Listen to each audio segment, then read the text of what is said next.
శ్రీ గణేశాయ నమః. శారదా గురుభ్యో నమః.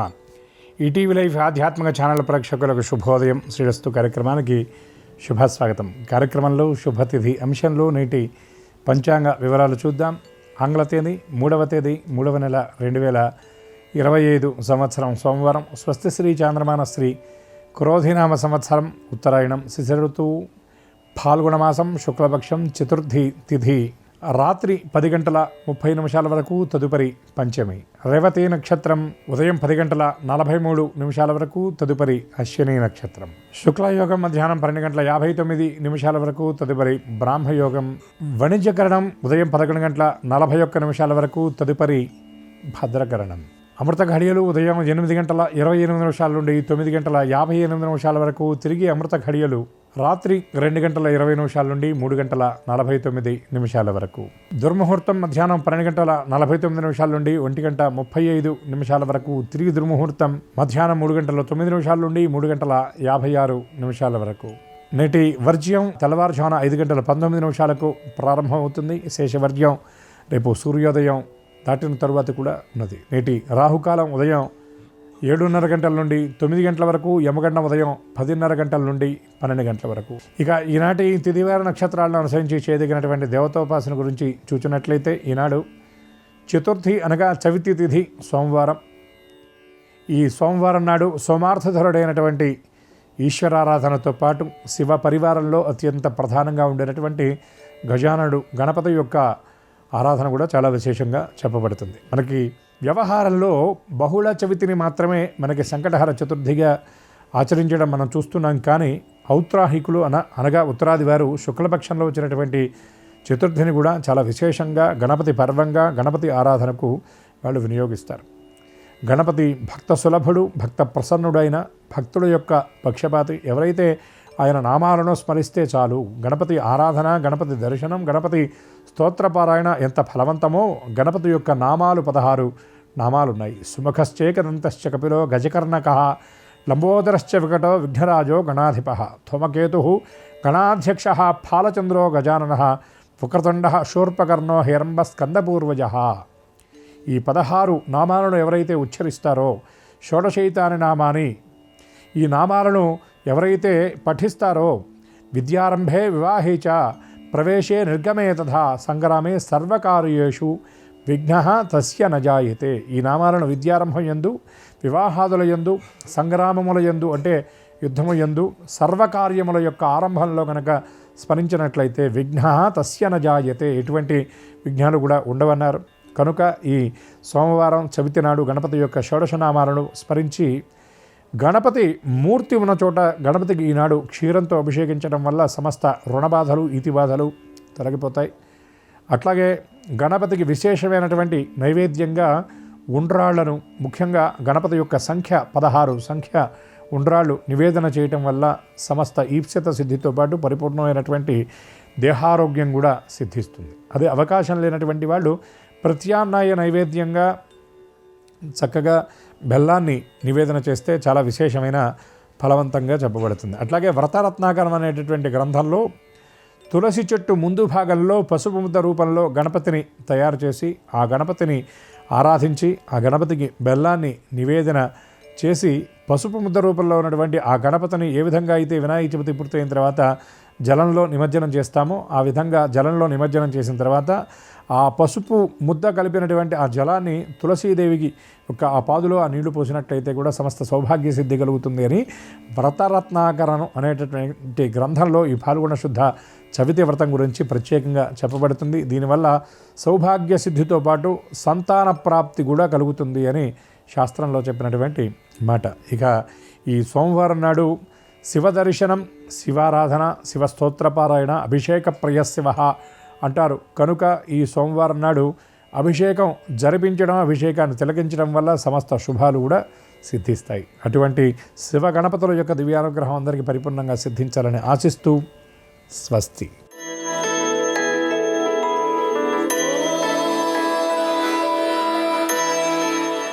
ఈటీవీ లైఫ్ ఆధ్యాత్మిక ఛానల్ ప్రేక్షకులందరికీ నమస్కారం. శ్రీరస్తు కార్యక్రమంలో గ్రహయోగం అంశానికి స్వాగతం. ఈనాటి గ్రహయోగం అంశంలో మేషాది ద్వాదశ రాశుల వారికి కలిగే శుభ అశుభ ఫలితాలని అవసరమైన సందర్భాల్లో ప్రత్యామ్నాయ మార్గాలని తెలుసుకుంటారు. అంతేకాక ఏ రాశి వారికి ఏ దిక్ప్రయాణం అనుకూలిస్తుందో, ఏ రాశి వారికి ఏ దైవ దర్శనం అనుకూలంగా ఉంటుందో, ఏ రాశి వారికి ఏ రంగు దుస్తులు ధరించినట్లయితే రోజంతా కలిసి వస్తుందో, ఏ రాశి వారికి ఏ సంఖ్య అనుకూలించబోతోందో ఆ విశేషాలన్నిటినీ క్రమంగా తెలుసుకుంటారు. ముందుగా నేటి పంచాంగం. ఈరోజు ఫాల్గుణ శుద్ధ చతుర్థి అంటే చవితి, నక్షత్రం రేవతి, తదుపరి అశ్వని. ఇక నేటి గ్రహస్థితిని పరిశీలించి చూస్తే వృషభంలో గురుడు, మిథునంలో కుజుడు, కన్యలో కేతువు, కుంభంలో రవి శనులు, మీనంలో చంద్ర రాహు శుక్ర గ్రహాలున్నాయి. శుక్రుడు మాత్రం వక్రీకరించి ఉండడం విశేషం. ఈ తాత్కాలిక గ్రహస్థితికి అనుగుణంగా ద్వాదశ రాశుల వారికి కలిగే శుభ అశుభ ఫలితాలని క్రమంగా తెలుసుకుందాం. ముందుగా మేషరాశి.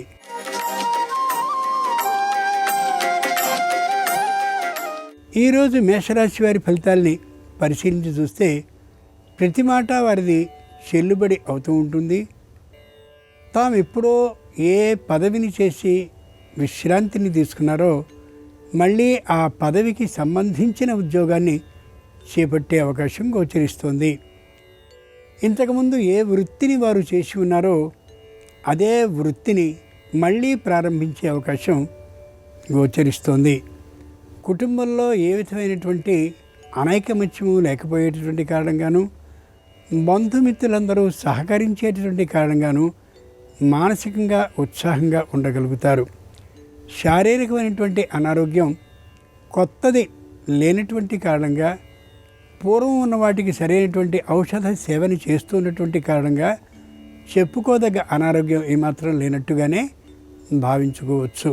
సోమవారం సందర్భంగా మేషరాశి వారు ఈశ్వరుణ్ణి భస్మజలంతో అభిషేకించినట్లయితే వాద వివాదాలు ఉండవు. వ్యాపారంలో ఆర్థిక లాభం పెరిగే అవకాశం ఉంది. తూర్పు దిక్కు ప్రయాణం అనుకూలం. కలిసొచ్చే రంగు తెలుపు. అదృష్ట సంఖ్య 5.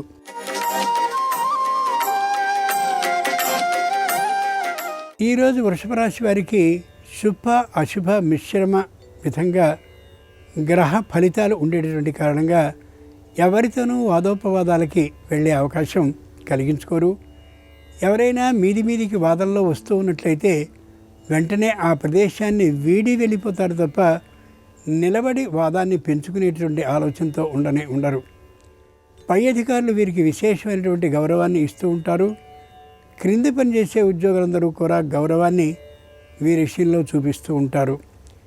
శారీరకమైనటువంటి అనారోగ్యం ఏదైనా ఇంతకుముందు శస్త్రచికిత్స రూపంలో కానీ కనిపించినట్లయితే మళ్ళీ అదే వైద్యుని చేత పునఃపరీక్ష చేయించుకోవడానికి సిద్ధపడి ఉంటారు. సోమవారం సందర్భంగా వృషభ రాశి వారు కాశీ విశ్వేశ్వర స్వామి వారిని కుంకుమతో అర్చించినట్లయితే దాంపత్యంలో అన్యోన్యభావం పెరుగుతుంది. తద్వారా ఆర్థిక లాభం కలిగే అవకాశం ఉంది. ఈశాన్య దిక్కు ప్రయాణం అనుకూలం. కలిసొచ్చే రంగు ఎరుపు. అదృష్ట సంఖ్య 3.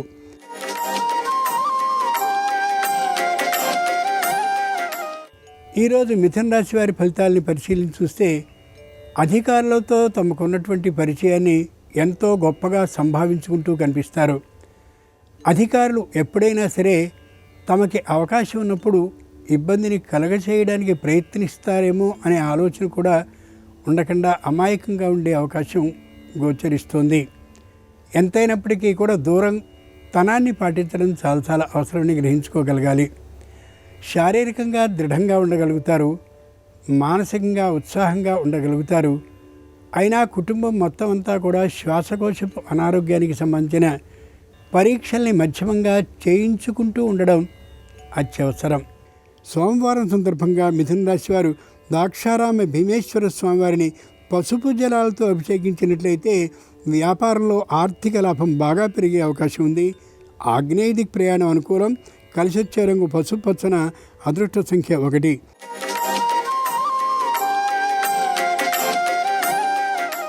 ఈరోజు కర్కాటక రాశి వారి ఫలితాలని పరిశీలించి చూస్తే మానసికంగా దృఢంగా ఉంటారు. శారీరకంగా ఉత్సాహంగా లేకపోయే అవకాశం ఉంది.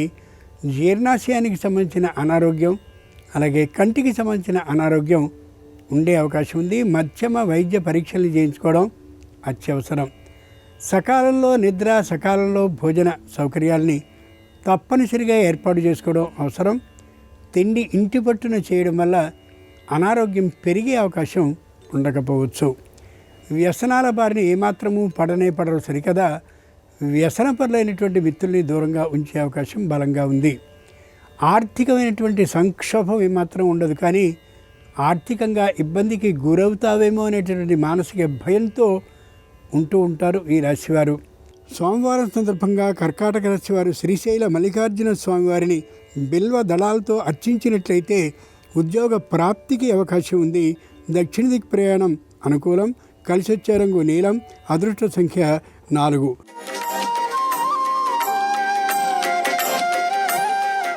ఈరోజు సింహరాశి వారి ఫలితాలని పరిశీలించి చూస్తే మానసికంగా దృఢంగా ఉంటారు, శారీరకంగా కూడా ఉత్సాహంగా ఉండగలుగుతారు. అయినప్పటికీ కుటుంబంలో సంతానంతో వ్యతిరేకతా భావం కలిగినటువంటి కారణంగా అంత ఆనందంగా ఉండకపోవచ్చు. మానసికంగా ఆనందంగా లేకున్నా పైకి మాత్రం ఆ ఆనందం లేనితనాన్ని కనిపించకుండా వ్యవహరించగలుగుతారు. ఇంతకుముందు వేవేవో భూములు, అలాగే స్థలాలు, అలాగే పొలాలు, ఇళ్ళు, వీటికి సంబంధించినటువంటి కొనడాలు అమ్మడాలు చేసిన సందర్భంలో జరిగిన పొరపాట్లని పూర్తిగా సరిచేసుకునేందుకు తగినటువంటి ప్రయత్నాల్ని పెద్ద ఎత్తున చేస్తూ కనిపిస్తారు. దాదాపుగా ఆ సమస్యలన్నీ కూడా పరిష్కరింపబడినట్లుగానే భావించవచ్చు. సోమవారం సందర్భంగా సింహరాశి వారు శ్రీకాళహస్తీశ్వర స్వామివారిని శుద్ధ జలాలతో అభిషేకించినట్టయితే నూతన గృహ లాభానికి అవకాశం ఉంది. నిర్ణీత దిక్ ప్రయాణం అనుకూలం. కలిసొచ్చే రంగు నలుపు. అదృష్ట సంఖ్య 6.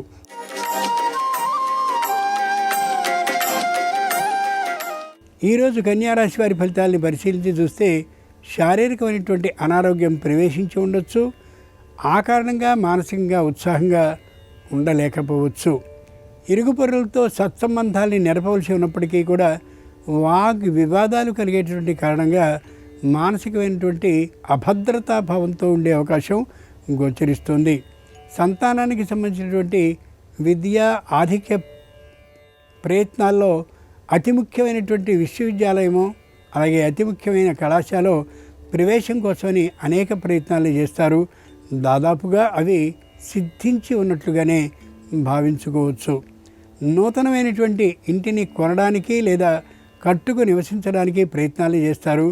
అది ఇప్పట్లో సాధ్యపడే అంశం కాకపోవచ్చు. సోమవారం సందర్భంగా కన్యారాశి వారు అర్ధనారీశ్వర స్వామివారిని పంచ పుష్పాలతో అర్చించినట్లయితే తప్పక సకల సమస్యలు పరిష్కరింపబడి ఆర్థిక లాభం కలిగే అవకాశం ఉంది. పశ్చిమ దిక్ ప్రయాణం అనుకూలం. కలిసొచ్చే రంగు ఆకుపచ్చన. అదృష్ట సంఖ్య 8.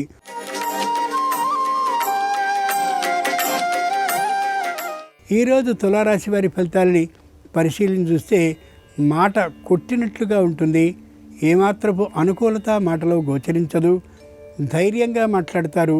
మాట్లాడే ప్రతి మాటలను ధర్మం అయితే దాగుంటుంది, కానీ ఆ మాట చెప్పినటువంటి తీరు గుచ్చుకునేదిగా ఉంటుంది హృదయానికి. ఏ విధమైనటువంటి రాజీ పడే విధానమే గోచరించదు మాటలో. తాము ఇంతకుముందు ఎక్కడో పెద్ద మొత్తంలో ఒక సంస్థలో దాచినటువంటి సొమ్ముని అకస్మాత్తుగా తీసి మరో చోట పెట్టడం కోసం ప్రయత్నాలు చేస్తారు. కానీ ఎక్కడ దాచబడిందో ఆ సంస్థ వారు అనుకూలించే విధానం తక్కువగా ఉండి మానసికమైనటువంటి సంఘర్షణ ప్రారంభమయ్యే అవకాశం గోచరిస్తుంది. నూతన వాహనాన్ని కొనుక్కోవాలనే ఆలోచన దాదాపుగా వాయిదా పడ్డట్టుగానే భావించుకోవచ్చు. సోమవారం సందర్భంగా తులారాశి వారు శ్రీరామలింగేశ్వర స్వామివారిని చెరకు రసాలతో అభిషేకించినట్లయితే ఆరోగ్య లాభం, ఆర్థిక సంసిద్ధి కలిగే అవకాశం ఉంది. వాయువ్యదిక్ ప్రయాణం అనుకూలం. కలిసొచ్చే రంగు ఎరుపు. అదృష్ట సంఖ్య 7.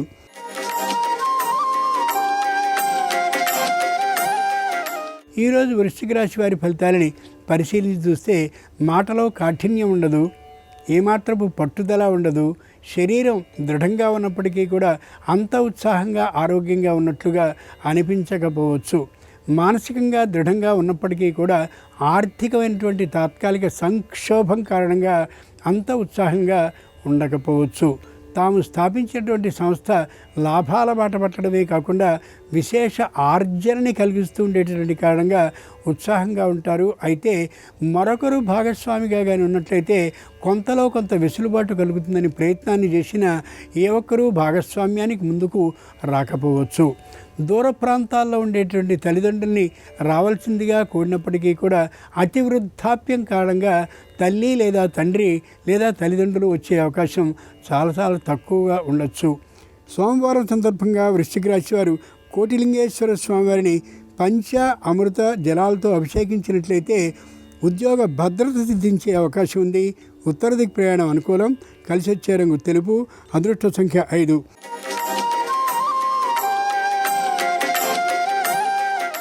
ఈరోజు ధనురాశి వారి ఫలితాలని పరిశీలించి చూస్తే తమ సంపాదన ఏదుందో అది తాము మాత్రమే ఖర్చు పెట్టుకోవాలని, తమ జీవిత భాగస్వామికి ఏమాత్రపు అవకాశము దానిలో ఉండదని ఖరాఖండిగా తెగగొట్టి చెప్పినట్టు చెప్తారు. దాంతో కుటుంబంలో తాత్కాలిక స్పర్ధ ఏర్పడే అవకాశం ఉండొచ్చు. ముఖ్యంగా తమ ఆలోచన తమ వరకే పరిమితం అయితే బాగుంటుంది తప్ప ఇతరుల సలహాలని సూచనల్ని తీసుకున్నందువల్ల కుటుంబం ఇబ్బందికి గురయ్యే అవకాశం బలంగా గోచరిస్తోంది. శారీరకమైనటువంటి అనారోగ్యం తప్పక వీరికి ఉంటుంది. దానికోసం తగినటువంటి మధ్యమ వైద్య పరీక్షల్ని చేయించుకుని ఔషధ సేవని సక్రమంగా చేయడం ఎంతైనా అవసరం. సోమవారం సందర్భంగా ధనురాశి వారు నీలకంఠేశ్వర స్వామివారిని బంగారం ముంచినటువంటి జలంతో అభిషేకించినట్లయితే తప్పక న్యాయస్థానంలో విజయలాభం, ఆర్థిక సంసిద్ధతో ఏర్పడవచ్చు. ఈశాన్య దిక్ ప్రయాణం అనుకూలం. కలిసి వచ్చే రంగు నలుపు. అదృష్ట సంఖ్య 3.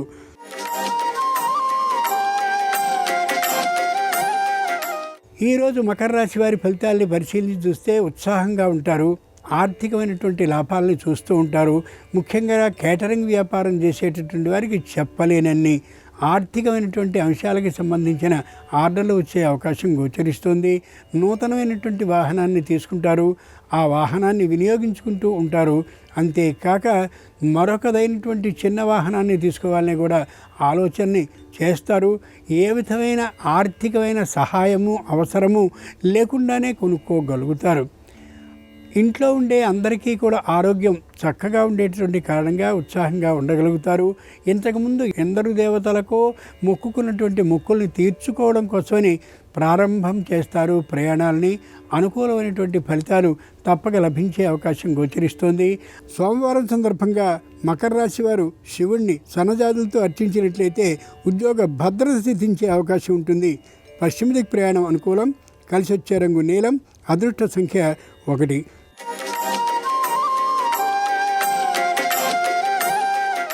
ఈరోజు కుంభరాశి వారి ఫలితాలని పరిశీలన చూస్తే సంఘంలో మంచి కీర్తి ప్రతిష్టల్ని పొందుతారు. అన్న మాట మీద నిలబడతారనేటటువంటి ఆ ప్రతిష్టని తప్పక పొందుతారు.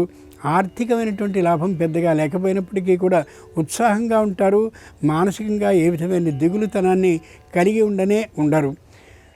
తాము తమదైనటువంటి దాన ధర్మ బుద్ధిని ప్రకటించుకోవడం కోసమని కొంతమంది పేద విద్యార్థుల్ని దత్తత తీసుకుని వారికి చదువులు చదివిస్తూ కనిపిస్తారు.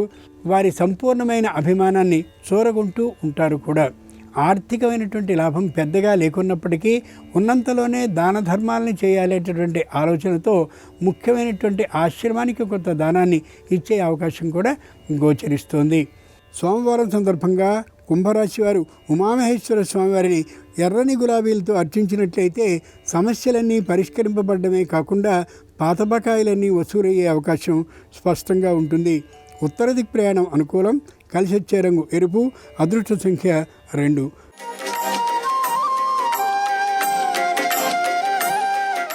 ఈరోజు మీనరాశి వారి ఫలితాలని పరిశీలన చూస్తే ఆరోగ్యం అంతంత మాత్రంగా ఉంటుంది.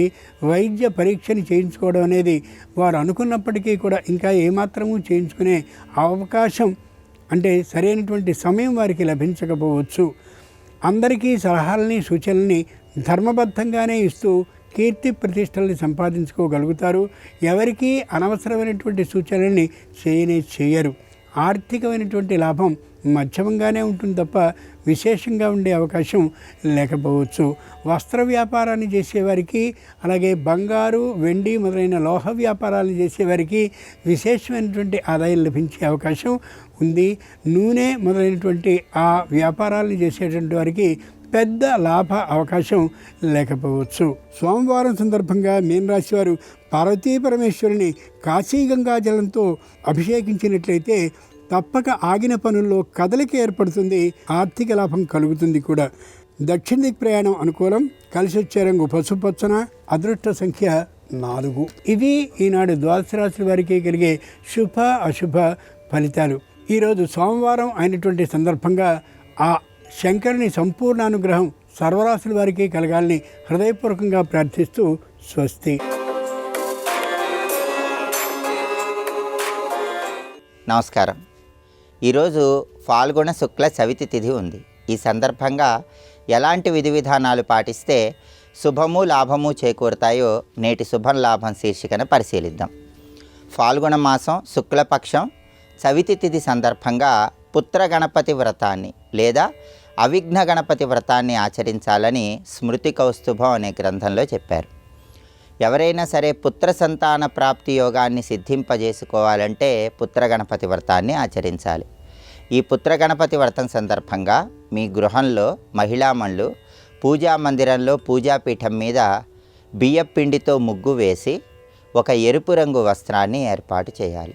ఆ ఎరుపు రంగు వస్త్రం మీద వెండితో చేసిన గణపతిని కానీ, పంచలోహాలతో చేసిన గణపతిని కానీ, గోమయంతో చేసిన గణపతిని కానీ, పృథ్వీ గణపతిని కానీ, శ్వేతార్క గణపతిని కానీ ఏర్పాటు చేసుకోవాలి. అయితే తక్షణ ఫలితాలు రావాలంటే మాత్రం వెండి గణపతి లేదా శ్వేతార్క గణపతిని ఉపయోగించాలని స్మృతి కౌస్తుభం అనే గ్రంథంలో చెప్పారు. అలా గణపతిని ఏర్పాటు చేసుకున్నాక గణపతి దగ్గర వెండి ప్రమిదలో కొబ్బరి నూనె పోసి 5 ఒత్తులు విడిగా వేసి దీపాన్ని వెలిగించాలి. ఆ తర్వాత గణపతికి ఎరుపు రంగు పుష్పాలతో, జిల్లేడు పూలతో, గన్నేరు పూలతో పూజ చేస్తూ ఓం కపిలాయ నమః అనే మంత్రాన్ని 108 లేదా 54 లేదా 21 సార్లు పఠించాలి. ప్రధానంగా పుత్ర గణపతి వ్రతం సందర్భంగా గన్నేరు ఆకులతో, గన్నేరు పూలతో, జిల్లేడు పూలతో గణపతిని పూజించినట్లయితే గణపతి సంపూర్ణమైన అనుగ్రహం కలుగుతుంది. అలాగే గణపతికి షోడశోపచార పూజ నిర్వహించలేని వాళ్ళు పంచోపచార పూజ నిర్వహించుకున్నా కూడా గణపతి సంపూర్ణమైన అనుగ్రహం కలుగుతుంది. గణపతి అనుగ్రహం కోసం అటుకులు, బెల్లం, కుడుములు నైవేద్యంగా సమర్పించాలి. ఈ పూజ చేసేటటువంటి మహిళామణులు ఎవరైనా సరే తెలుపు రంగు వస్త్రాలు ధరించి పూజ చేయాలి. అలాగే గణపతికి నివేదించినటువంటి అటుకులు, బెల్లం 8 సంవత్సరాల లోపు పిల్లలకు పంచిపెట్టాలి. ఇలా చేస్తే పుత్ర గణపతి వ్రతం పూర్తవుతుంది. ఈ వ్రతం వల్ల త్వరలోనే పుత్ర సంతాన ప్రాప్తి యోగాన్ని సిద్ధింపజేసుకోవటానికి ఆస్కారం ఉందని స్మృతి కౌస్తుభం అనే ప్రామాణిక గ్రంథంలో చెప్పారు. అదేవిధంగా ఎవరైనా సరే రియల్ ఎస్టేట్ వ్యాపారంలో ఉన్నవాళ్ళు ఈరోజు పుత్ర గణపతి వ్రతం సందర్భంగా గణపతిని గన్నేరు పూలతో, గన్నేరు ఆకులతో పూజించినట్లయితే రియల్ ఎస్టేట్ రంగంలో మంచి పురోభివృద్ధిని సాధించవచ్చు. అలాగే ఫాల్గుణ మాసం శుక్లపక్షం చవితి తిథి నాడు గణపతిని పుత్ర గణపతి వ్రతం అనే పేరుతో పుత్ర సంతాన ప్రాప్తి కోసం పూజించడంతో పాటుగా అవిఘ్న గణపతి వ్రతం అనే పేరుతో విఘ్నాలు తొలగింపజేసుకోవటం కోసం కూడా ప్రత్యేకంగా పూజించాలని ప్రామాణిక గ్రంథాల్లో చెప్పారు. అవిఘ్న గణపతి వ్రతాన్ని ఆచరించాలని భావించేవాళ్ళు గణపతిని పూజించినప్పుడు గణపతికి నువ్వులతో తయారు చేయబడిన పదార్థాలు నైవేద్యంగా సమర్పించాలి. అలాగే గణపతికి నివేదించినటువంటి నువ్వులతో తయారు చేయబడిన పదార్థాలు ఇతరులకు పంచిపెట్టాలి. అలా ఈరోజు గణపతిని పూజించిన తర్వాత రేపు పంచమి రోజు మళ్ళీ గణపతిని పూజించి మళ్ళీ గణపతికి నువ్వులతో తయారు చేయబడిన పదార్థాలు నైవేద్యంగా సమర్పించి ఆ తర్వాత ఎవరికైనా భోజనం పెట్టి ఆ నువ్వుల పదార్థాలు పంచిపెట్టాలి. ఇలా చేస్తే దీనివల్ల కార్యసిద్ధి ఏర్పడుతుందని, విఘ్నాలన్నీ తొలగింపజేసుకోవచ్చని ప్రామాణిక గ్రంథాల్లో చెప్పారు. దీన్ని అవిఘ్న గణపతి వ్రతం అనే పేరుతో పిలుస్తారు. కాబట్టి ఫాల్గుణ శుక్ల చవితి సందర్భంగా పుత్ర గణపతి వ్రతము, అవిఘ్న గణపతి వ్రతం అనే ఈ 2 ప్రత్యేకమైన విధి విధానాలతో గణపతిని పూజించండి. సమస్త శుభాలను సిద్ధింపజేసుకోండి. అలాగే దైనందిన జీవితంలో ఎదురయ్యే అనేక రకాలైనటువంటి శత్రు బాధల నుంచి బయటపడటానికి, శత్రువులను సైతం మిత్రులుగా మార్చుకోవటానికి ఎలాంటి ప్రత్యేకమైన విధి విధానాలు పాటించాలో రేపటి శుభం లాభం అనే శీర్షికన పరిశీలిద్దాం. నమస్కారం. ఈ కార్యక్రమాన్ని తిరిగి చూడాలనుకుంటే www.youtube.com/ETV Life Spiritual లో చూడవచ్చు.